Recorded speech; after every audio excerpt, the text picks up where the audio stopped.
All right, so good morning, everyone. My name is Jesse, and I'm with Exploring by the Seat of Your Pants. If you're joining us for the first time, and I know we do have some groups joining us for the first time today, we are all about bringing conservation, adventure, and science into classrooms around the world. And that is no more true than this month of November, where we are focusing on conservation. It's our biggest part of our mission. We love highlighting amazing conservation stories from across the globe. So thank you so much to all our teachers live and people at home for tuning in as we continue to highlight amazing scientists and explorers from across the globe.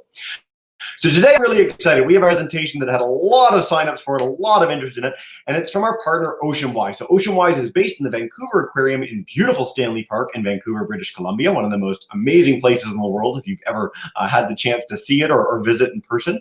So we've done 30 plus programs with them over the last years, but this topic is one of the most popular, and that is penguins. I think it's our fourth or fifth penguin talk this year. Every time we do penguins, it's a huge hit. So I can't wait to turn it over to Daphne at the Vancouver Aquarium at Ocean Wise to explore penguins with us today. So thank you so much for joining us, Daphne. Go for it. Well, thank you so much for having me today. Again, my name is Daphne. I am an educator here with Ocean Wise, and we are a global not-for-profit whose vision is an ocean in which our oceans are healthy and flourishing. So we'll get to talk a little bit today about how we can help some species around us. But as Jesse said, I am right now in the Vancouver Aquarium. It's one of the ways that we at Ocean Wise get people excited about the ocean. Not everyone is living right next to the ocean and can go visit and explore. So by having some animals here as representatives, we get to get people excited. We also do that through education, research, and other conservation programs as well. But being in the Vancouver Aquarium today, that means I'm in Stanley Park on the traditional, ancestral, and unceded territories of the Musqueam, Squamish, and Tsleil-Waututh First Nations. And I feel very grateful to be able to be on their land today and to work, live, play, and educate others about the natural world around us and how we can protect it, just as they have done for thousands and thousands of years. Now, I know it's really exciting getting to see some live animals behind me. I have some tropical creatures behind me. They live in warm waters. It's pretty toasty in here this morning, but I want to talk about some really special animals that we might find in some colder areas of the planet as well. And that is our penguins. Now, to start us off, I have a few questions for you. So maybe if you're in class, you can use a thumbs up for yes, a thumbs down for no. Here we go. Penguins, are they birds? Thumbs up for yes, thumbs down for no. What do we think? Okay, I'm getting a lot of thumbs up all over the place. We've got teachers with thumbs up inspiring their students. I think there's like a universal, we got birds on the docket today. Awesome, that's right. Penguins, they are in fact birds. So being birds, can penguins fly? Yes or no? Ooh, oh, some mixed ones in this one. I'm gonna bring in some kids into the broadcast. We can just see their classes. We got some thumbs down. We got lots of thumbs down. Thumbs down galore. Okay, I think yeah. We got some mixed, some maybe flying. I don't know. Okay, awesome. All right, well, you know what? Penguins, they are birds. They still have those wings. Now, they can still flap them. Everyone can flap their wings in class.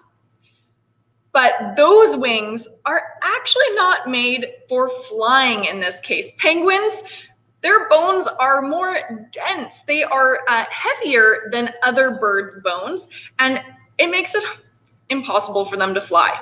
So unfortunately, penguins don't fly. But would we find penguins in water? Would we find them swimming around? Yes, no, what do we think? Let's see, I'm gonna bring in some classes. We got all sorts of thumbs up, all sorts of water. Yep, water penguins galore. We got I think a few thumbs down there, but 95% yes. Water penguins. That's right, those wings are actually adapted. So they are a thing that helps that penguin survive in its environment. And in this case, that adaptation is those wings have are developed to help them swim. So they're still covered in feathers, just like other birds, to help them keep warm. But in this case, they're not for flying.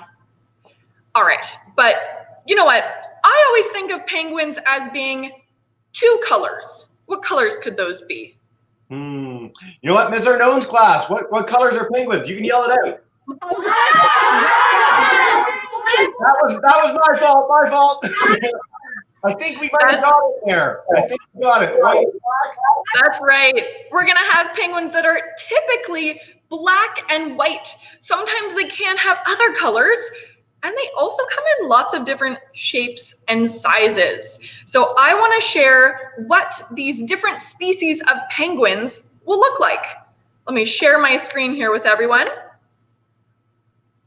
And we'll take a look. You'll have to whisper to someone next to you what your favorite species of penguins is.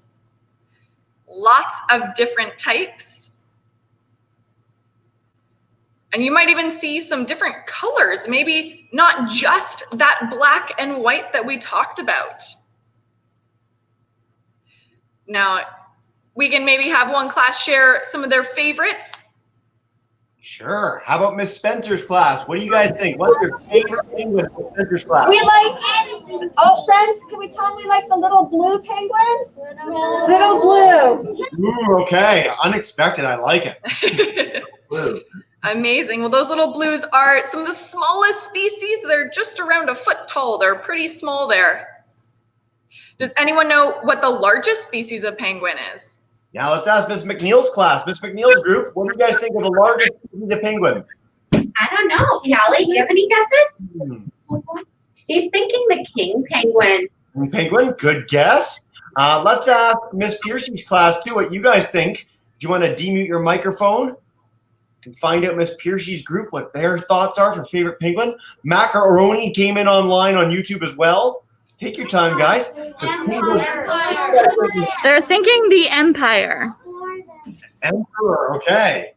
Yeah, so that is in fact true. The emperor is the largest species of penguin, with king being a close second. So both of those are quite large and they look fairly similar, as you can tell here.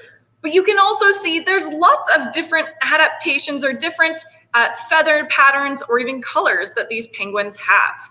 Now, I think that's pretty cool. And there are some amazing species. Here are some of those king penguins that are quite large. They're not quite as tall as me, but maybe about the size of a toddler. Amazing. And we saw that beautiful coloring. Does anyone know why these penguins have that black and white? Right here we see that black on the back of the penguin. How could that be? Why? Why? Well, let's ask Miss Hammer's class. They're a 1-2 split. Miss Hammer's group, why would penguins have black on their back and white on the bottom? You guys think anything? Haley, you want to talk about it? Yeah. Just talk to the camera. Yeah. I forget what the question was. Why are they blue? Because when they jump up, they kind of look like a cloud. So if you look, I like it. Because when they're jumping up, they look like a clown. Good guess. Okay. And then let's ask Miss Mac's class. If you guys want to demute your mic, go for it. What do you guys think? Why black on the back? Why white on the bottom?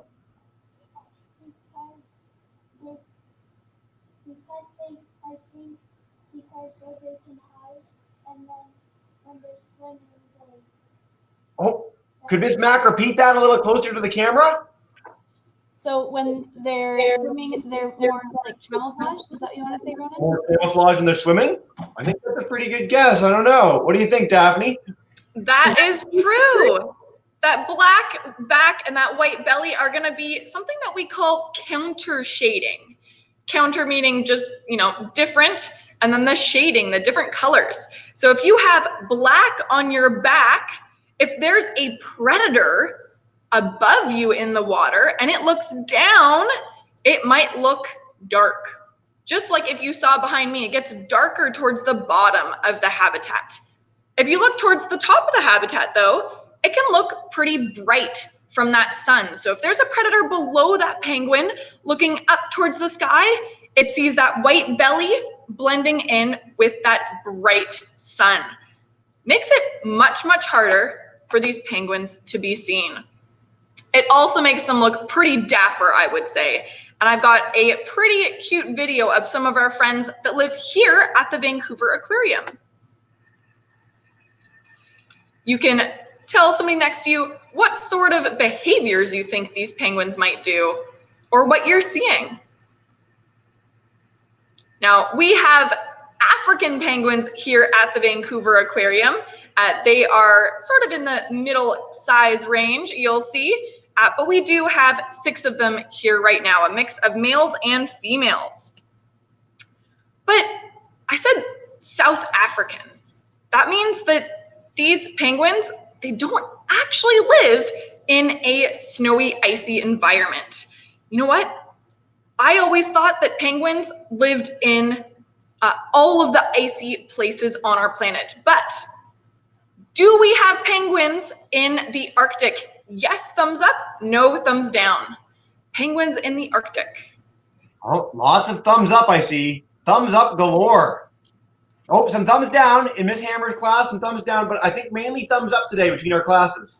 You know what? I've seen so many holiday movies or videos or pictures that show polar bears with penguins. But you know what? Penguins, they might be a really easy snack for those polar bears. So thankfully for them, they actually live down in the southern hemisphere, that bottom half of the planet. So the icy cold place that they can live for certain species is Antarctica. So we actually, here in Canada where I am, we actually don't have penguins unless they're in an aquarium or a zoo like the ones we have here.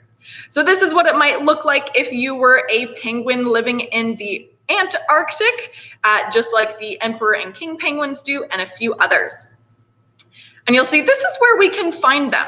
So it's not just that icy area of the Antarctic. We also see that, South America up the coast a bit, South Africa and a little bit of other parts of Africa there. Even Australia and New Zealand can have some. But the most northern, so the closest to me today living in the wild would be the Galapagos penguins right over here. And you know what? Those Galapagos penguins, some of them technically live above the equator in the northern hemisphere, but mainly it is the south. So a little bit farther from us here in the north. I think that's really cool. And that means that we have penguins in so many of these different environments. So not just in a icy area, but also in some desert or warmer areas, maybe on a sandy beach. You might even see them walking inside of places like the Vancouver Aquarium when it's too cold. Because even though we think of penguins living in the cold, our South African penguins we have here, sometimes here in Vancouver, it actually gets a little bit too cold for them. Who would have thought? Now, I do have this really cute video of some of our penguins going on a penguin walk, getting their exercise inside during the winter. Let us know if maybe you do. Maybe you can share with your classmates if you like to get some exercise inside when it's too cold.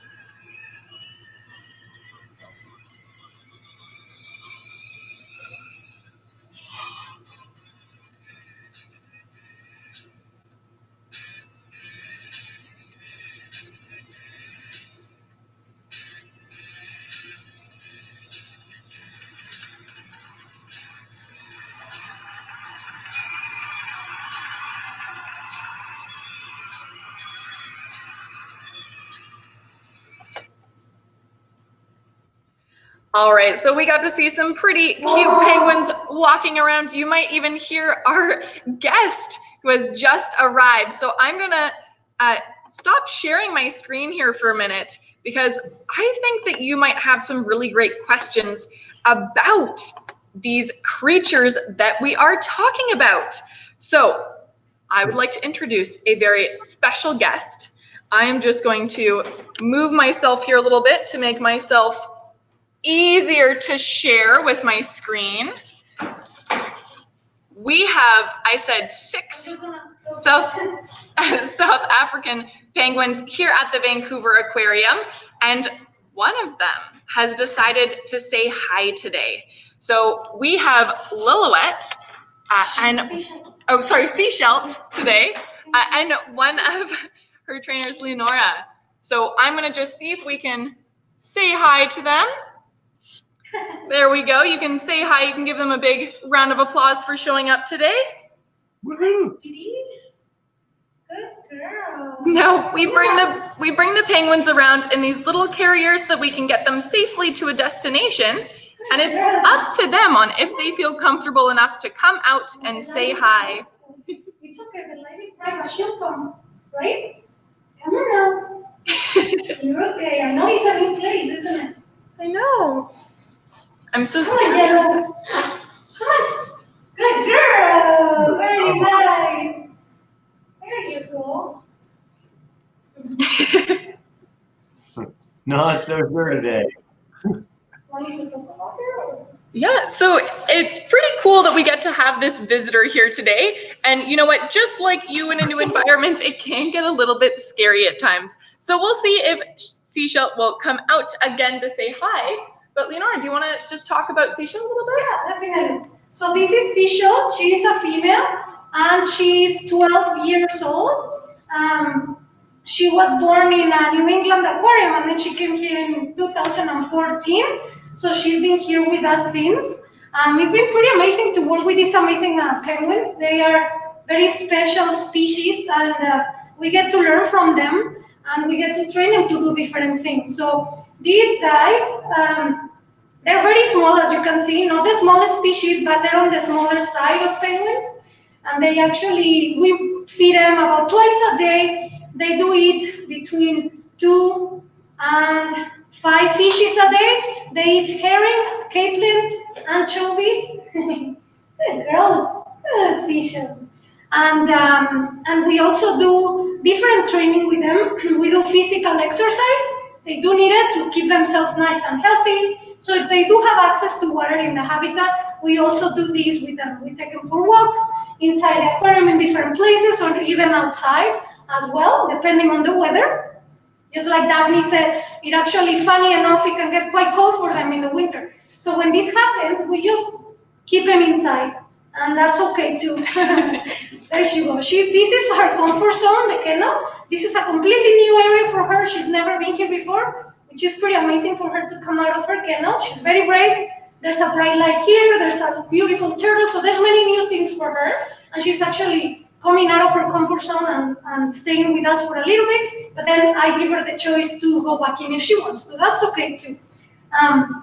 Like I was saying, we do also mental stimulation with them, which we train them to do different things. We also do weights. We weigh them every single week, sometimes more often than that, just so we know exactly where they're at, and we know exactly how much they're eating, how healthy they are. We also do feed checks, so for that we lift them up and we show the veterinarian, their feet, their sole, the bottom of their feet, just to make sure they're nice and healthy. And we also do play sessions with them. We have toys for them that we bring out, and sometimes they interact, sometimes they're too scared. It depends on them if they want to play or not, right? Now, Jessie, I'm not sure if we have any questions at all for Leonora and Seashell, but we'd be happy to answer a few of those. Yeah. Absolutely, I think we certainly do. So for everyone on YouTube and Facebook, if you guys want to type questions in the chat bar too, I'm happy to take some of those. But let's go to Miss Arnone's class. So they're joining us in Ottawa, grade 4s. If you guys have a question to kick us off, come on in.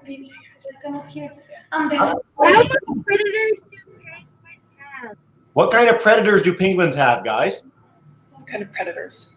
Do they have? Definitely the biggest predator out there, sadly, is the human.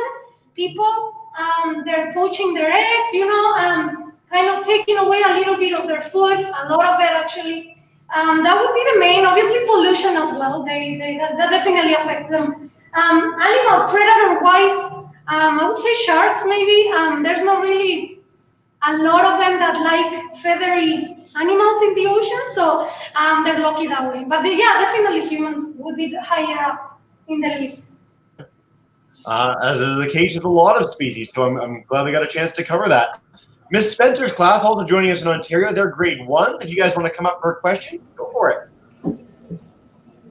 Hi. Sophia would like to know, how many hours can penguins swim under the water? How many hours How can many they swim? can they swim? They can definitely hold their breath for about 3 minutes or so. They can go quite deep if they need to. It depends obviously what they're looking for. If they're looking for food in deeper parts of the ocean, they will go as deep as they need to. I mean, they can go up to, I believe, like 100 meters if they need to. Obviously, they don't usually do that. That would be like an exception, just in case they need to. But usually it's like around 5 meters or so. Fantastic. Thank you so much. All right, I'm going to go to Miss McNeil's class in a minute, but I want to take this question online from Jasper in Miss Mason's group. What is her favorite toy? Can you tell us? So actually, funny enough, we do have 6 penguins here at the aquarium, all African penguins. We have 4 females and 2 males, and they do have different personalities, just like us. So they do like different toys. But definitely, some of their most favorite toys are kelp toys that we make out of car spools. What we clean the cars with, we just cut like little pieces of them and make them thinner, and we kind of like wrangle them on top of them. Then sometimes we put them on the floor and they go on top of them. Sometimes they like to push little balls like that as well. And we also give them gelatin sometimes, but they don't really seem to eat it that much. But definitely the kelp toys, something that really moves and that we can like leave hanging so they can play and peck at it, they definitely like that. Nice. Yo, yeah, giving you a look there. Nice. Let's go to Lethbridge, Alberta for Miss McNeil's class. If you guys have a question for us, come on in. Woohoo! Have penguins have fur or feathers or both? Oh, could you repeat that for us? A little louder, honey. Does penguins have fur, feathers, or both? Did you hear that? Those are both.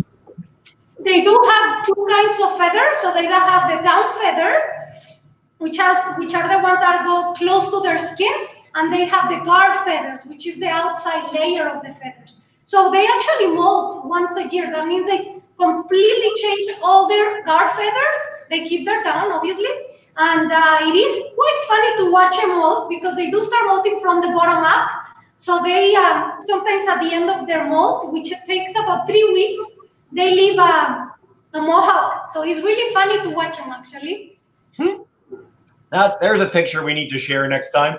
Class joining us in Edmonton. If you guys have a question for us, just mute your mic and come on in. Go. All right, so our question was, how long have penguins been around and how long what's the lifespan? Yeah, nice. So their lifespan, I can answer you, is definitely between 10 and 12 years, but they can live longer. Seashell here, she's 12 years old and she still has a lot to live. And we have actually our oldest penguin here at the aquarium, Liloet. She's 22 years old. So it depends again on where they're at. Here, obviously, they have everything they need, right? They have veterinary care, they have the food, they want and more than we are always watching them, making sure they're nice and healthy. So their lifespan tends to increase a little bit under human care for that reason. How long have they been here for?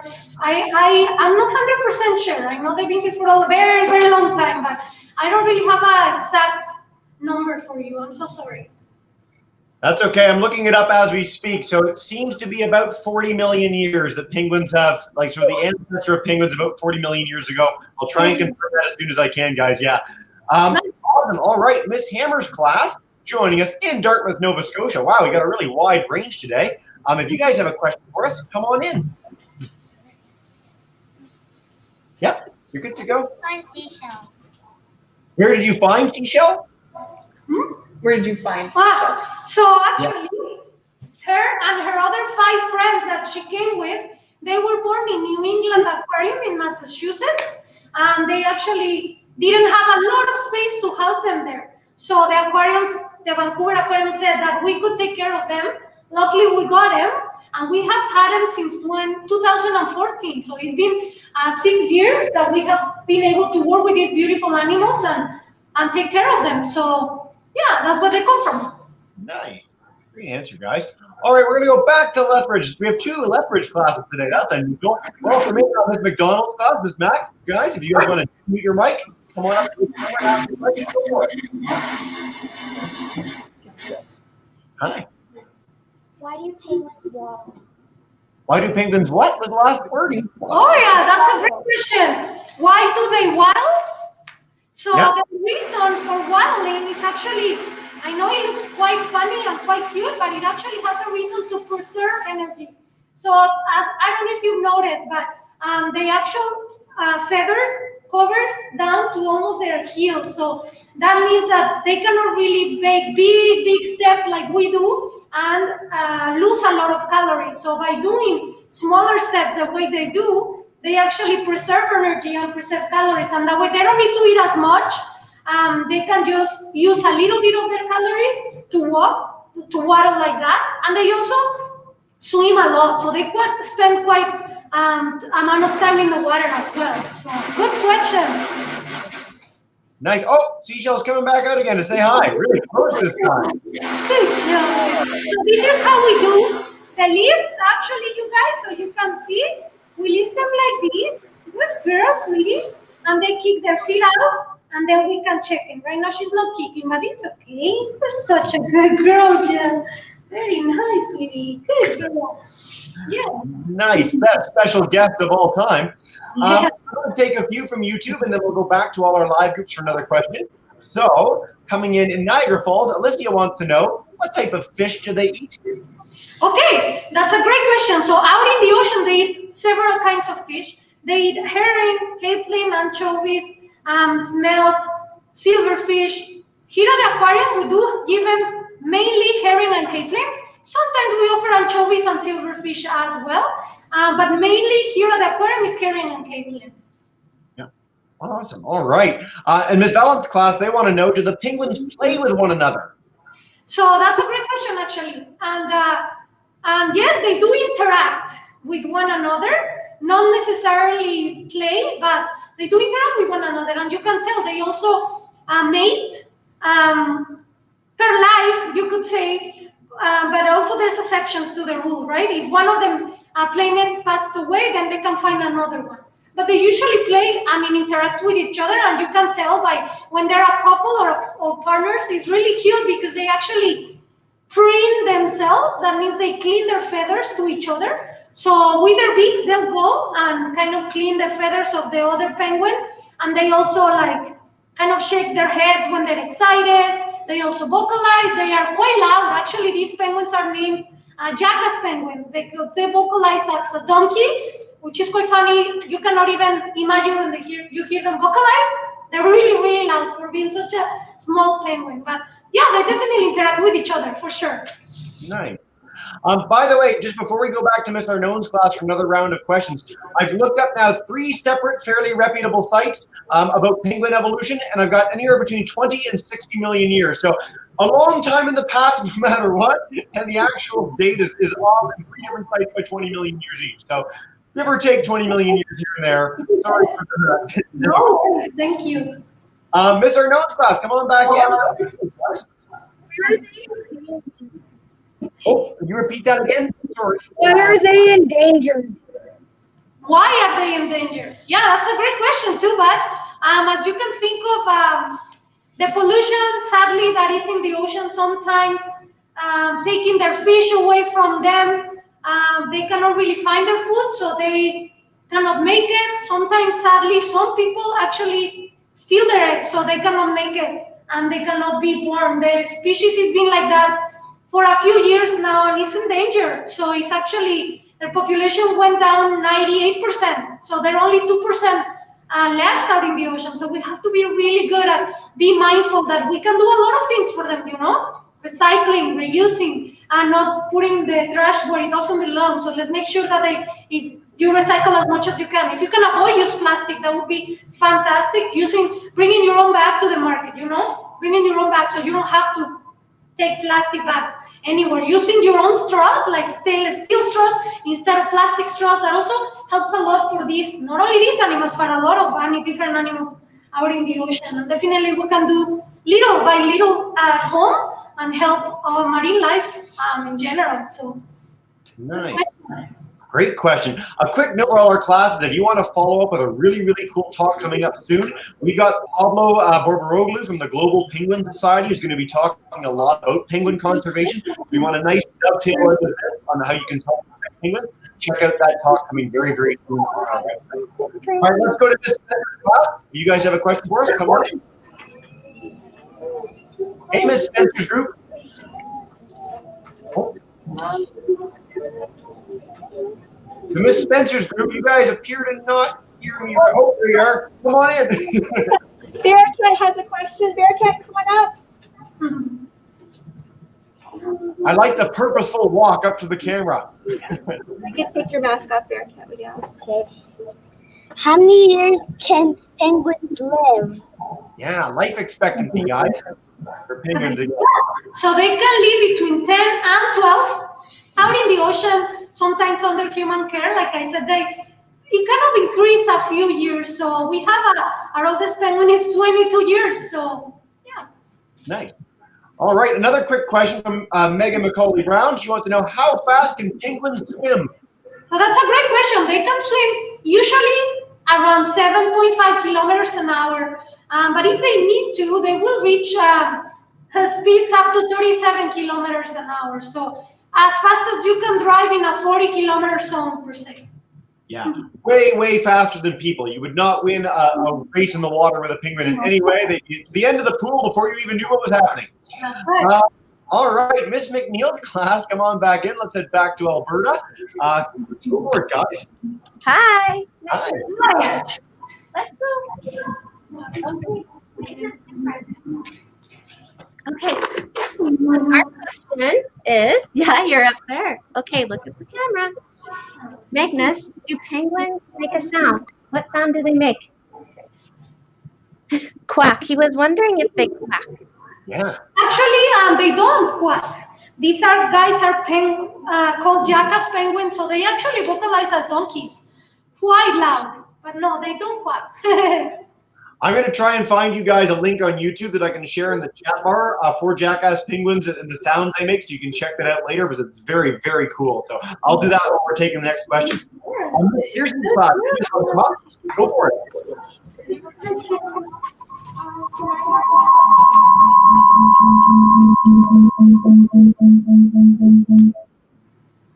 Oh, no, you muted your mic. You had the other device on, and now we're muted here. Sorry, I had to mute my other mic, or the other one. Okay. Do you want to take off your mask? How long do penguins sleep? How long do they sleep? So I don't know exactly the amount of time they sleep. That's a great question. I do know that they can sleep in different ways. So here at the aquarium, we have their outside habitat, which they have a little beach and they have access to the water. And then we also have a room inside, so they can sleep inside, all of them. And they can either lay down on their bellies, which is pretty cute, and they can also sleep standing. But I don't know exactly how long do they sleep. So good question. Good question. We're stumping her. We're stumping her, guys. I like it. Always good to have some stump questions. I just shared a link to the Jackass Penguin Call in YouTube, so you guys can check that out, and on Facebook, and I'll share it in the chat. All right. Let's go to the Hammer's class. If you guys have a question for us, come on in. Go for it. Hey, guys.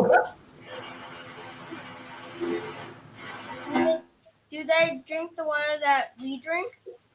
Do they drink the same sort of water that we drink, guys? I know you're muted. I know there's some noise there, so by all means, just try and share if you can. Do they drink the same water as us? So that's a great question. They do live in salt water by the ocean, so they definitely don't drink the salt water. what they do is that they take the water content that they need from their fish. So that's why they get different kinds of fish. So the herring has the fat they need. It's kind of like the calories that they need the most. They also get capelin. Capelin has more water quantity on its body. So that's kind of where they take the water from. Awesome. Thank you, guys. All right, and then we'll wrap up with one more question from Miss Mac's class. If you guys want to come up to the camera.